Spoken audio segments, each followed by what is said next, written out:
Welcome to the GMAT Strategy Podcast. You're here because you believe there's a better way to study for the GMAT, and so do we. We created the GMAT strategy to maximize your results and minimize your effort so you can get to the fun parts about business school and life as quickly as possible.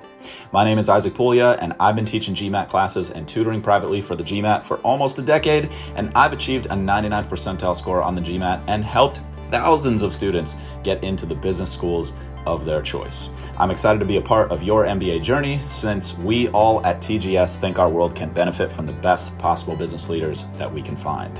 If this show is bringing you value, please share it with your friends and family who are studying so that together we can make this process as easy and as painless as it can possibly be. Let's go.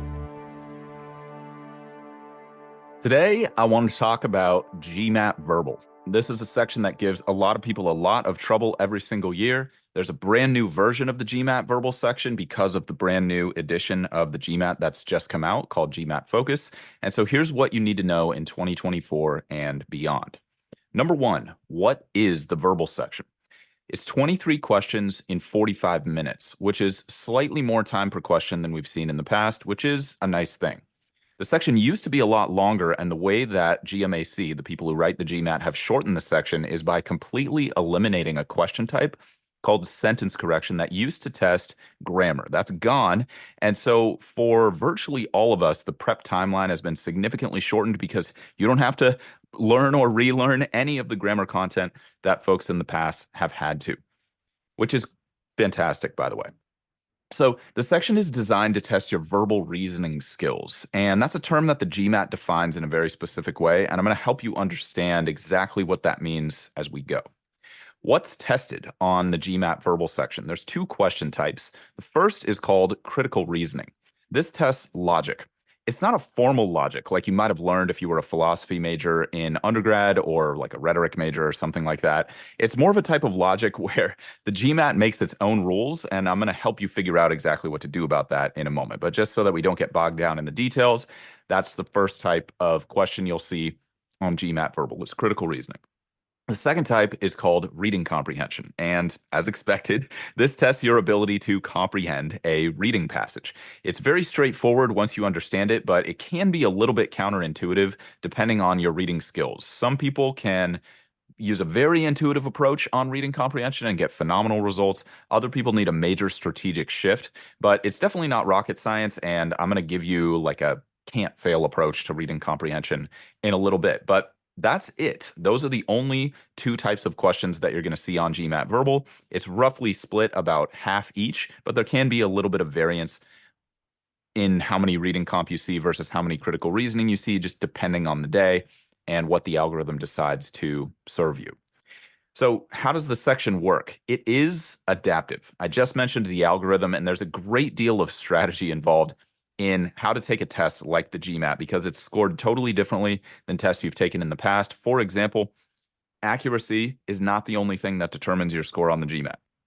So let that blow your mind for a second if you're not familiar with that concept yet.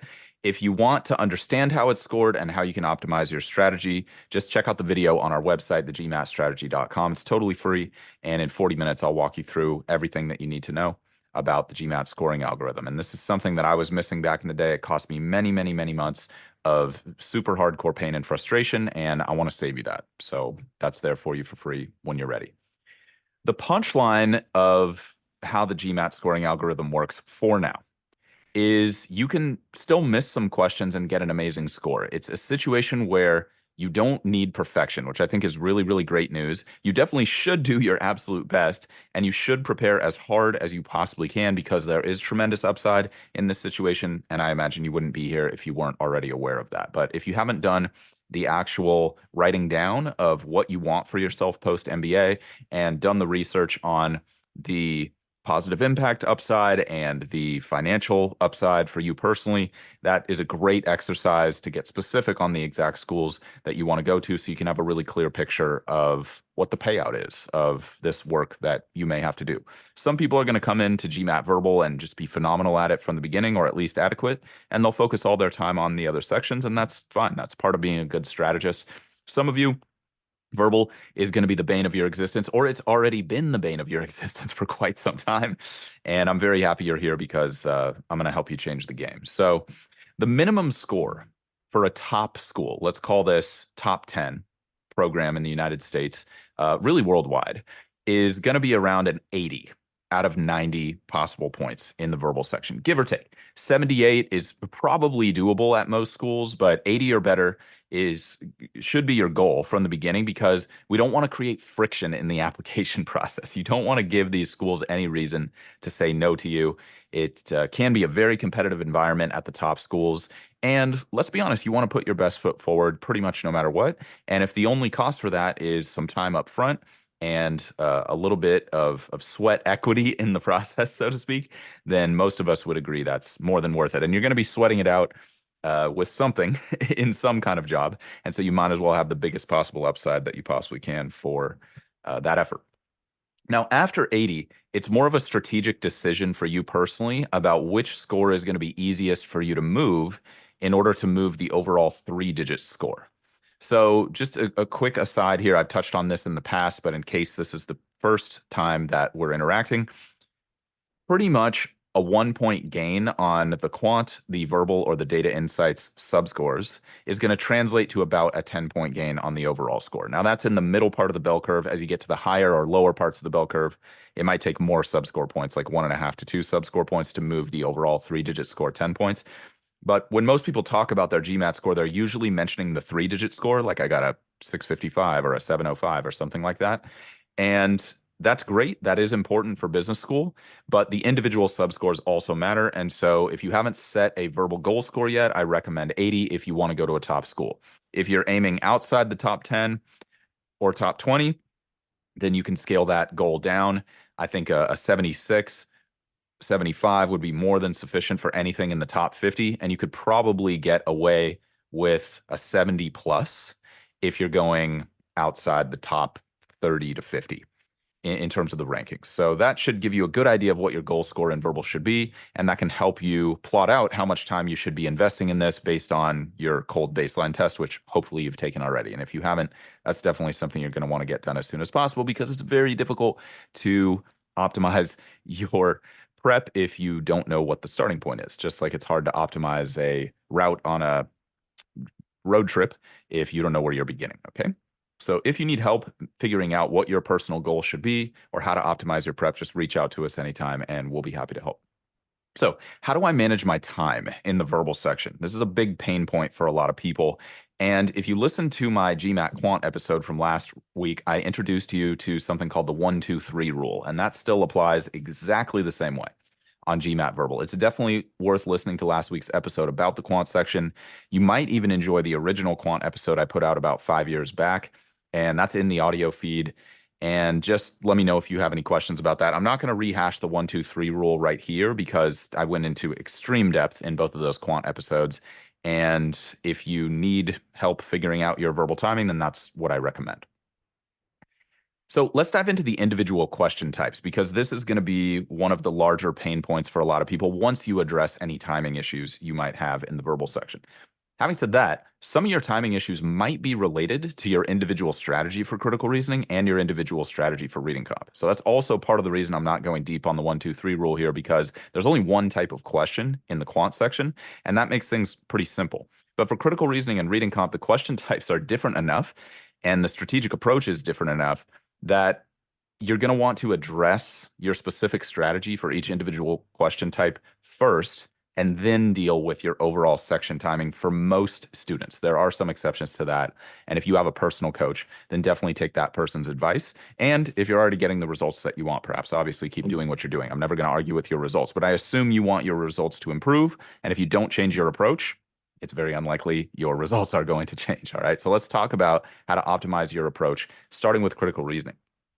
So I already mentioned that critical reasoning tests logic, but it's a logic where the GMAT makes its own rules. So like a general logic textbook is probably not going to be super helpful on critical reasoning. In fact, it might even be counterproductive. So you're going to want to get a GMAT specific source of learning on critical reasoning.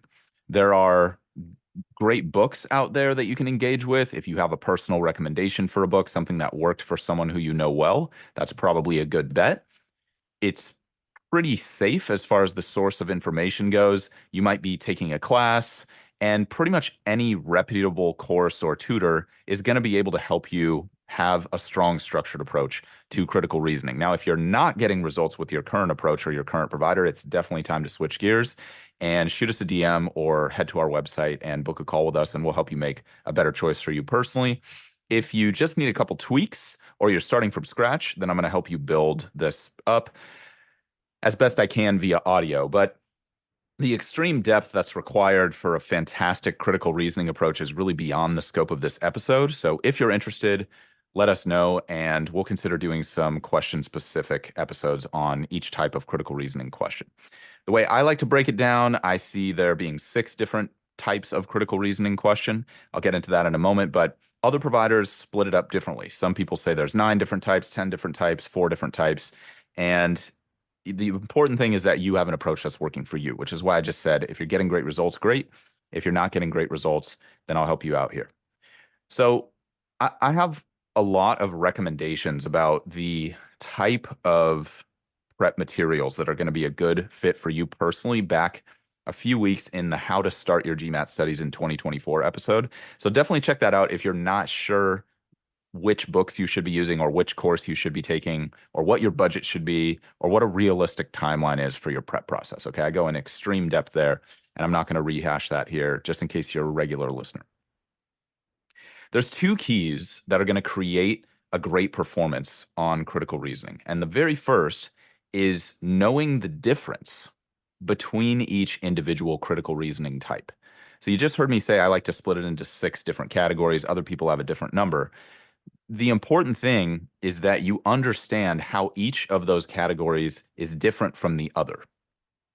So to give an example, there's a critical reasoning type called describe the role is what a lot of people call this, or some people call them bold-face questions because they're the only type of critical reasoning that has bold-face type in the argument. And that's going to be very different from another critical reasoning type that we'll call a strengthen the argument question. So a boldface and a strengthen are going to have 2 totally different approaches. There's going to be some overlap between the skills you need to be great at each one, but it's critically important that you understand how one is different from the other and how those 2 are different from the 3rd type and the 4th type and the 5th type. A good analogy here would be like volleyball and tennis are both sports.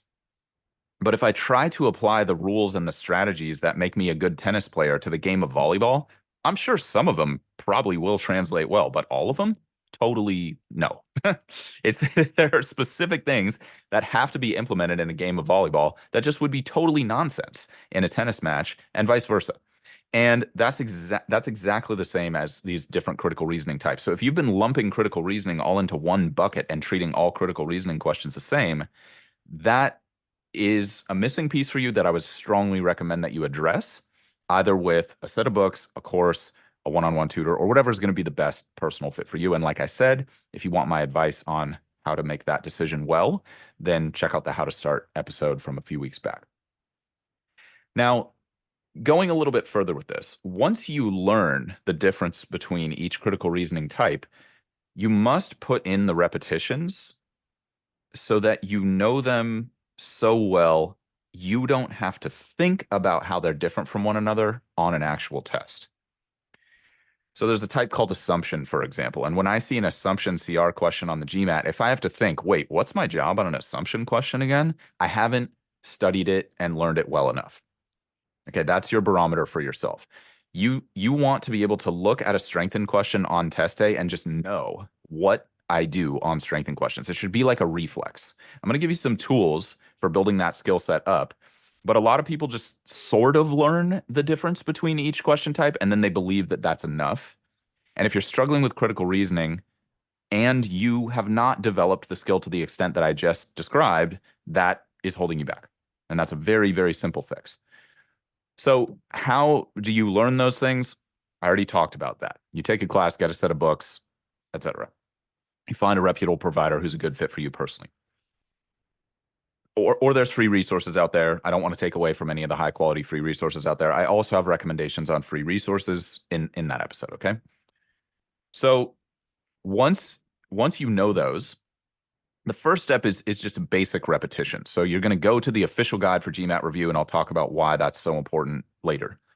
You go to the official guide for GMAT review, and you're going to find some boldface questions. You're going to find some assumption questions. You're going to find some strengthened questions, or you can use the internet to your advantage there. But make sure that you're practicing from official guide sources, not third-party sources. Once you have a few of those under your belt and you believe that you understand the mechanics of the strategy, then you have a couple different options for burning in the information to the level that I was describing. Number one is simple memorization techniques like flashcards or study sheets. Whatever you've used to memorize things in the past, just make a list of assumption, boldface, strengthen, weaken, and then test yourself as often as you need to on the individual strategy for each one of those question types until you just know it. You don't have to think about it at all when one of those questions shows up. So that's option one. And then option two is have a really robust review strategy, which is the second key to being great at critical reasoning questions and really is the answer to how do I improve my critical reasoning performance if I'm not performing at the level that I want to, okay? So let me dive into that and then I'll circle back to how that helps you learn. A lot of you have learned this the hard way already by just doing a ton of critical reasoning questions, completing a bunch of critical reasoning questions without a robust review process. And that was me. So if that's you, I feel for you because every year I meet thousands of students who have completed all the verbal questions in the official guide or taken several courses sometimes, worked with private tutors, and their verbal score hasn't gone up. Sometimes it's even gone down, if you can believe that. That happened to me back in the day. It was horrible. And sometimes you've made like some small gains, but it's not nearly commensurate with your effort and certainly not near your goal. And you're looking for more help. And that's why you're here right now. So if you haven't had a super hardcore, robust review process for critical reasoning, that also might be the thing that has been holding you back.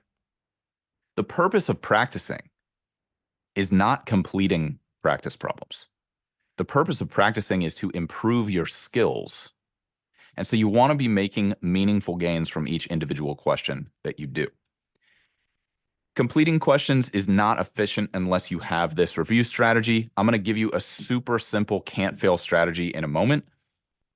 I'll give you the preview version of it right now, but I'll go in depth with it for a second. I don't want to do the cliffhanger thing. So the main thing that you need is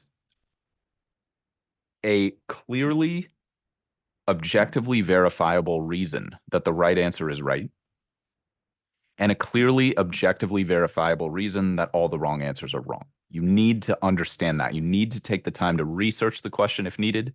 You might need to web search it. You might need to look at the answer explanations in the book. But you need to come up with something that makes sense to you, and it should be related to the strategy that you learned for that specific question type. Okay, and I'll go in depth on this in a sec. But that's the basic element of a strong review process for critical reasoning. And when you have that and you're always tying it back to the specific strategy for that specific question type, like on boldface, I always tie my explanation for why the right answer is right and why the wrong answer is wrong to my specific strategy there. On strengthened questions, I always tie my explanation of why the right answer is right and why the wrong answers are wrong to my specific strategy there. And you can imagine over time that greatly reinforces the specific strategy for each individual question type. So if you combine that with the memorization techniques I was talking about, like flashcards or study sheets, and you do enough practice questions for you personally, I'm not going to give you a number because everybody's going to be different, but let's say you have this type of explanation I was just talking about for every question in the current version of the official guide. That's pretty darn good. You might need more work on that, but there's plenty more official problems out there if you do, but that's a good measure to start. You're going to be in fantastic shape with just knowing what the strategy is for each individual question type, okay? So that's CR in a nutshell and how you can improve CR quickly if you need to.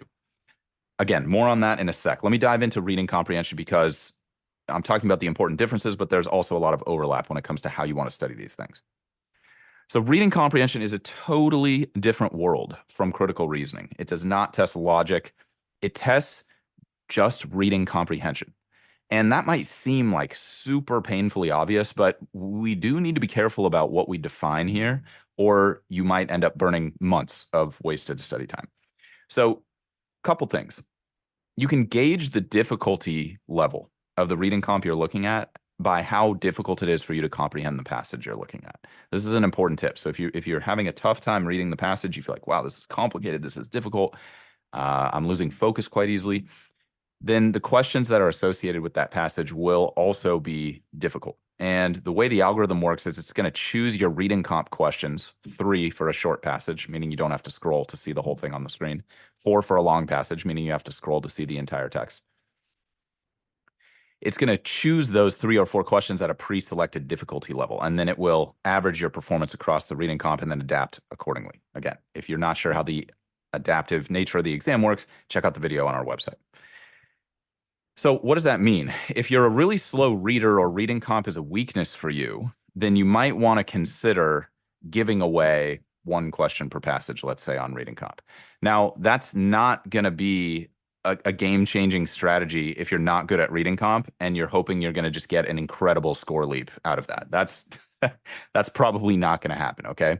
But it can be helpful if you're starting as a very slow reader, which is a big pain point for a lot of people. If you're a fast reader or even an average speed reader, then I've got more game for you here on reading comp in a sec. But I'm specifically talking to the people who are really slow readers right now, because for you, that is the problem in verbal right now, is just your reading and comprehension speed is a big pain point, okay? So burning a question per passage is one way that you can get around that in the short term, okay? And then what you're going to do is you're going to work on your reading speed over the long term so that you eventually get fast enough that you could theoretically answer all the questions. That's going to be really valuable for moving you into the score range that you want if you're looking for a really elite score. Now, if you're not looking for an elite score and you just need another point or two and timing is a huge issue, then maybe what I just described to you can help you out. But it's not a go-to approach. And if you're thinking that the entire strategy I'm going to teach you here around reading comp revolves around not answering the questions, then you're off base. Okay. I'm just helping you out if you've struggled with speed, because speed can be a big cap on your score, even if you're amazing at critical reasoning. So you're going to want to plan to grind really hard on your reading speed if that's holding you back right now. If your reading speed needs help, then reading in English really helps. Reading speed is like a muscle. The more you read, the stronger that's going to get. The best time to start working on your reading speed is 20 years ago. The second best time is today. All right. So start small and scale up your reading time over time. So what I recommend is start with 10 or 15 minutes a day, whatever you can spare, and read anything in English, anything that you like if you're having a lot of trouble with this. You don't have to read super academic sources from the beginning, although that's good to scale up as your reading speed improves and your reading ability improves. If you have to start with grade 1 reading level stuff, start with grade 1 and scale up. Okay. Many people have gone before you. Yes, you're starting at a deficit. Is that fair? That's debatable. Does it change what you personally have to do to reach your goal? No. And that's what I recommend focusing on. Just put the blinders on. Don't worry about what other people need to do. Worry about what you need to do to get where you want to go with your score and your career. Okay. And there's no shame in having to start small with this stuff and scale it up over time. In fact, a lot of people are going to have more respect for you if you had to build up your reading speed just to get a great GMAT score, okay? So have some respect for yourself as well and acknowledge the challenge that you're up against and face that challenge head on. You can do it. So what I'd recommend is start with something that's an easy amount of reading for you to do, and then do that 3 days in a row, and then lift that by 20%. And then once you have that 3 days in a row, lift that by 20%. That could be a number of lines. It could be the speed it takes you to get through a passage. I would start, if you're starting for the beginning and you're really struggling with reading speed, with just 10 minutes and then 12 minutes and then 15 minutes and then 20 minutes. And then you just keep bumping that up after 3 consecutive days of hitting your 20-minute goal. And then 3 consecutive days of hitting your 24-minute goal. And then 3 consecutive days of hitting your 28 to 29-minute goal. Okay, you just keep boosting it 20% until you're reading 1 to 3 hours a day. It's probably a good amount if you really need work on this, okay? This is not a small investment of time and energy. The payout is absolutely massive. That's why I said run the numbers and get clear on why you're doing this before you go into it. Because for some of you, you're starting at a big deficit, and this is going to be a really big challenge, maybe the biggest academic challenge of your life so far. And I'm telling you right now, it is 1,000% worth it. It might not be fun. You might not like it. You might hate it, but it is worth it. Okay. Just letting you know. So the reason I lead off with that is Again, the question type tests reading comprehension. And if you can comprehend all the stuff, but you're way too slow, it's not going to matter how good your comprehension is. We need comprehension with efficiency enough to actually be able to get a look at the questions in the section. Otherwise, there's going to be a big penalty for not finishing this section, and our score is really going to suffer. All right. So if you've been running out of time on the verbal section, this should be the focus for you. All right. So I did want to lead off with that because it's such a big constraint for a lot of people. But if you're not struggling with that or you're committed to the process of improving, then great, you're in good shape. So outside of just core reading speed and being able to read in English to comprehend the actual words on the page or on the screen, after that, there's two keys. Number one, you're never being asked for your opinion or your personal point of view on a reading comprehension question. I'm going to say that again because this is the major mindset shift that most people I've worked with over the years needed to make. You are never, ever being asked for your opinion or your personal point of view on a reading comprehension passage. You're being asked, what did the passage say? That's why it's called reading comprehension. It's not called reading interpretation. That's really, really important because a lot of you have been struggling with reading comp because you're giving the test your opinion about what the author said instead of picking the answer that is what the author said. Okay? This can be very difficult to wrap your mind around because it really sounds like you're being asked for your opinion and your subjective point of view in a lot of reading comp questions. The way they phrase a lot of questions leads most people to believe, understandably, that the test is looking for them to interpret the text. So they ask for things like what was the author's intention or what can be inferred from the passage. I know that sounds like they're asking you for your opinion, but they're not. That can be very misleading, okay? Now, also think about all the language instruction you've had until this point in your life. Think about how boring your literature class would have been in high school or college if the teacher just said, hey, young sir or ma'am, what does it say in line 5 of the passage? And you just read it, and the teacher says, great job, you get an A for the day, okay? Imagine if that was 20 years of your literature instruction, right? It's just, what did the author say? So most of us have been conditioned to come up with our own interpretation or think about symbolism or allegory or read between the lines. This is an important skill in life and in business to read between the lines and to think critically. But that's not the skill that's being tested on reading comprehension, okay? And for many of you, the light bulb just went on listening to me talk about that, and you're excited to put this into play, which is fantastic. If you're just getting going with verbal and reading comprehension, then hopefully I've saved you a lot of time and just for free put tons and tons and tons of money in your pocket in the for future you and fulfillment in your heart and massive positive impact on the world, okay? This is my intention. So let's dig a little bit deeper with this because although it's a simple concept, a lot of people still have a lot of confusion around it, unfortunately.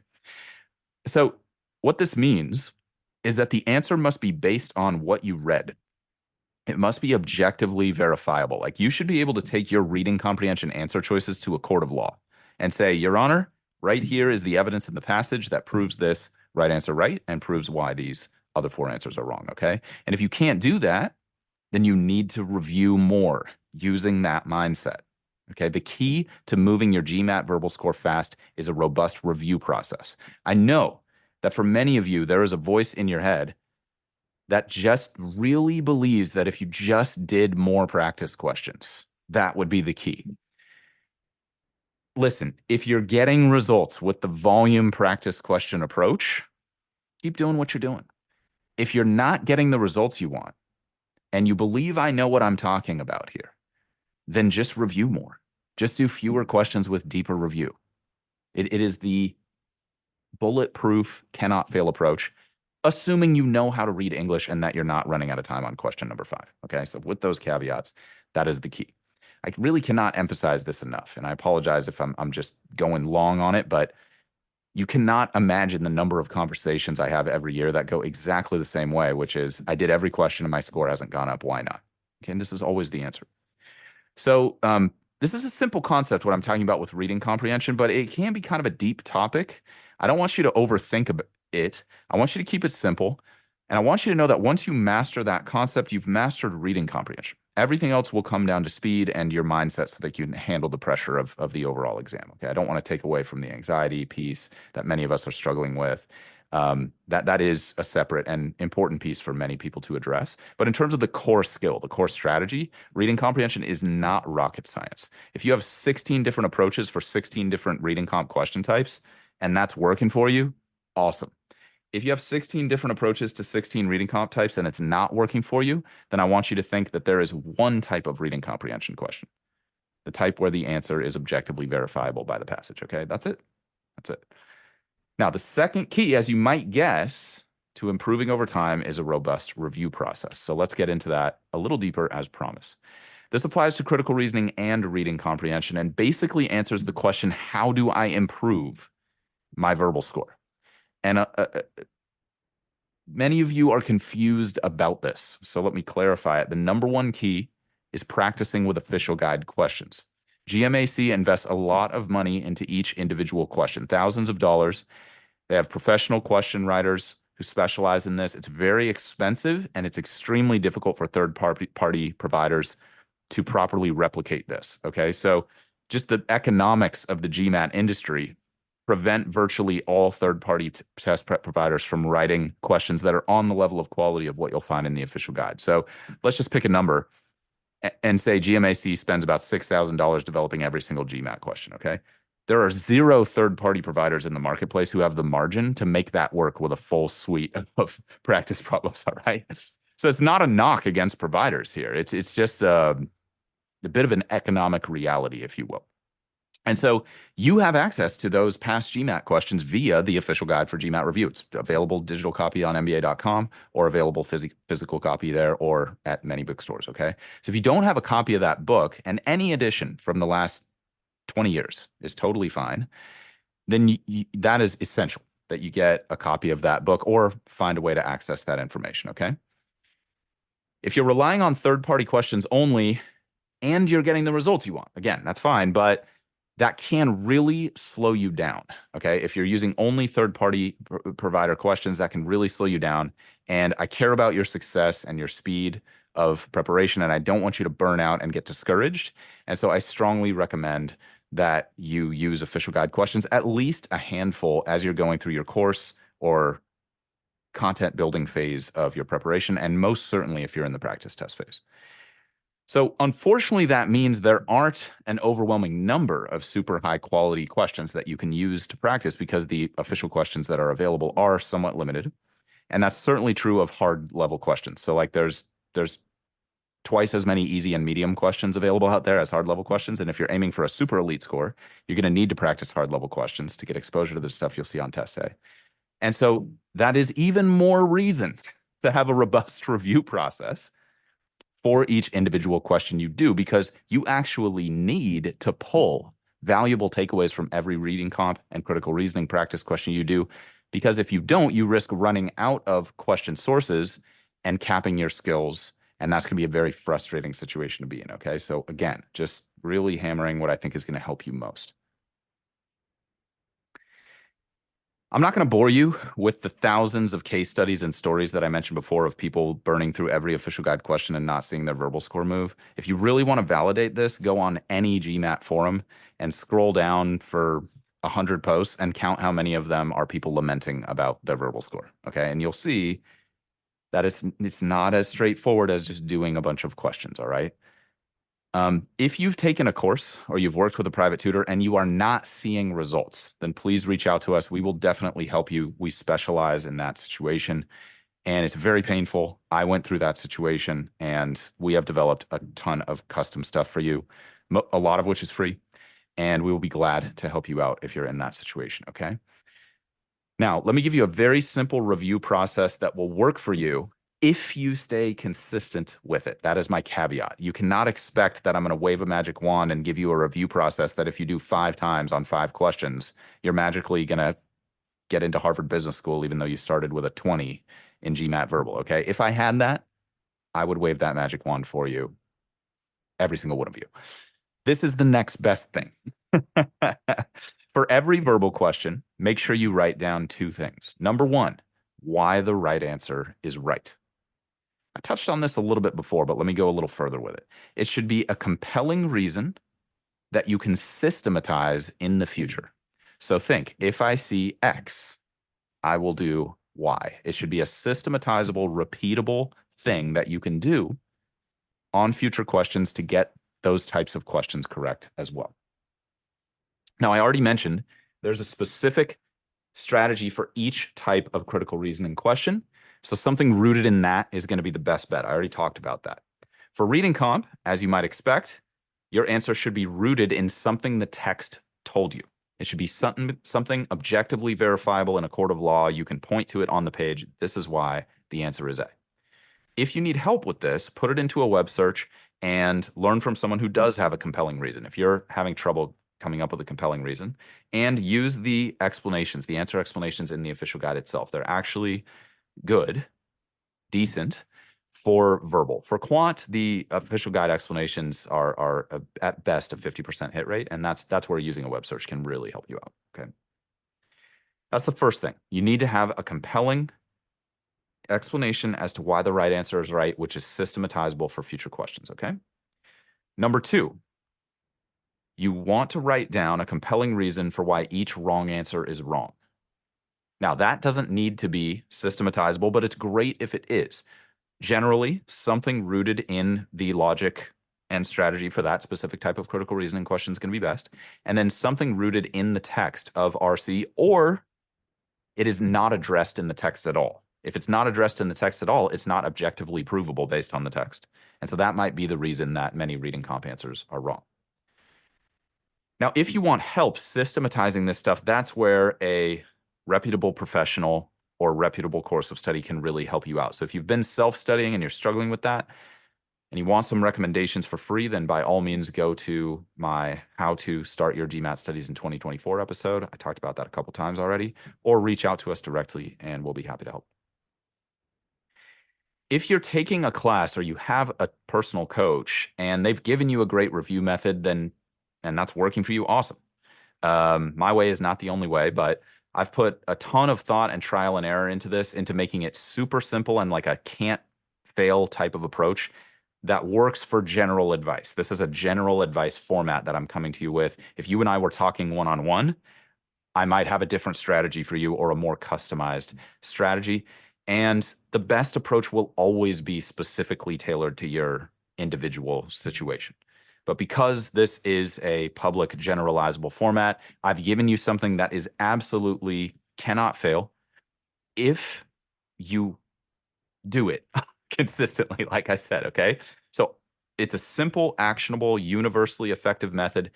And all it requires on your part is the discipline to execute it over and over and over and over again and not cut corners with your review. All right. If you need help building discipline, I actually did an episode specifically on that related to the GMAT a few weeks ago. If you're not capable of executing something repetitive over a long period of time, listen to that episode and put the advice into practice, and that will help tremendously, I promise. That's it. That is GMAT Verbal, everybody. Super special thanks to everyone who's rated and reviewed the podcast. Thank you so much. It really means a lot to us. All of us behind the scenes at TGS get a lot of energy from that. So if you're getting energy and value from this and you want to reciprocate that in a very simple way, then rating the show is a great way to do that. If you have feedback about the show, if you're not liking certain things or you want something to change, then let us know. We are more than happy to receive feedback. In fact, we even have a form at the link in bio on any of our social channels. Might be below this if you're watching on YouTube. And there you can fill out a little bit of information about your specific situation, programs you've taken, things you've engaged with, specific struggle areas you're dealing with, and what you want to see from future content from us. And we will take into account all of that stuff because we like to give information and advice that's relevant to you. There's a lot of advice we could share, but we only want to share the stuff that's actually going to help so that we're not wasting each other's time, okay? Now, if you need help with your personal verbal situation, you're struggling to make progress on your own, or again, you've failed with another provider, then we've got your back.